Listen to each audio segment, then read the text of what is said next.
قربانی کے بجائے صدقہ دینا کافی نہیں ہوگا۔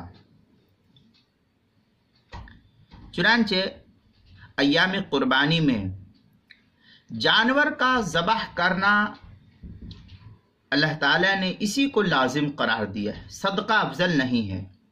صدقہ ٹھیک ہے، وہ اپنی جگہ افضل عمل ہے، ہم کو اس سے انکار نہیں، لیکن قربانی کے ایام میں اللہ اس کے رسول نے ہم کو حکم دیا کہ جانور کو ذبح کرنا ہی افضل عمل ہے۔ چنانچہ جانور کی قیمت کے صدقے سے کام نہیں چل سکتا ہے اس صورت میں، اور جو شخص وسعت کے باوجود قربانی نہیں کرے گا وہ سخت گنہگار اللہ کے نزدیک ہوگا، کیونکہ وہ واجب کا تارک ہے۔ فتاوی ہند وغیرہ کے اندر ہے کہ وَمِنْهَا أَنَّهُ لا يقوم غيرها مقامها في الوقت حتى لو تصدق بعين الشاة أو قيمتها في الوقت لا يجزي عن الأضحية۔ یہ فتاوی ہند کی عبارت ہے، 5ویں جلد صفحہ 293، بدائع السرائع زکریا بک ڈپو دیوبند کا ہندی نسخہ، اس کی 4تھی جلد صفحہ 200، جامع الفتاوی اس کی 4تھی جلد صفحہ 390 پر بھی اس کو نقل کیا ہے۔ چنانچہ آج کل بڑے ہی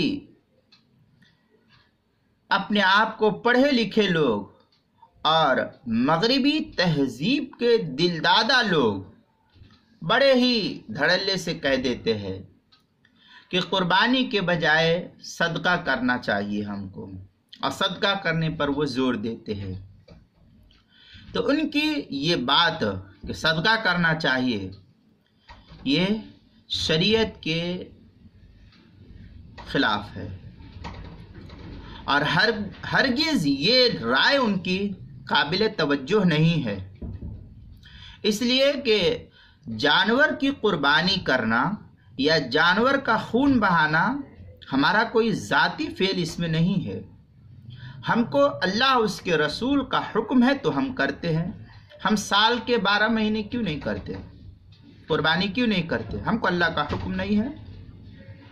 ہم کو جب اللہ کا حکم ملا ہے ہم کر رہے ہیں، تو ان دنوں میں گرچہ صدقہ خیرات یہ سب افضل عمل ہے، ہم کو اس سے کوئی انکار نہیں ہے، یہ اپنی جگہ سب بہتر عمل ہے، لیکن ان ایام میں اللہ اس کے رسول نے ہم کو یہی حکم دیا ہے، لہذا دنیا جو چاہے کرے، جو مسلمان اللہ اس کے رسول پر ایمان رکھتا ہے اس کے لیے قربانی سے جانور کا خون بہانے سے بہتر کوئی عمل اللہ کے نزدیک مقبول نہیں ہے۔